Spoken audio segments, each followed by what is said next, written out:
Guys বেলা বাজে 5টা, তাও না পালায় গরম গরম ভাবটা।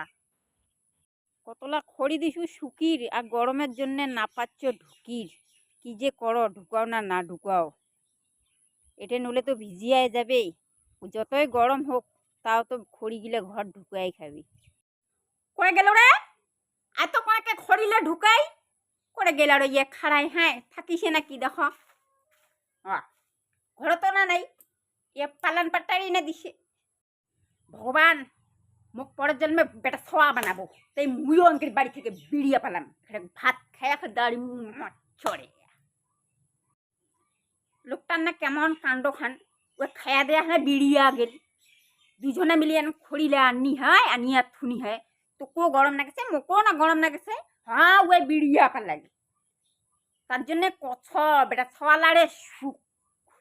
ভগবান, পরের জন্মে মুক্তি বেটা সোয়া বানাবো আর উয়াক বেটি সোয়া বানাবো। এই দেখিবে বুঝিবার পাবে বেটি ছোঁয়ার কাম কতটা জ্বালা, কতটা কঠিন। হ্যাঁ বানাবো কিন্তু পরের জন্য মোক বেটা ছোঁয়া কছ মানা চিনা করছ।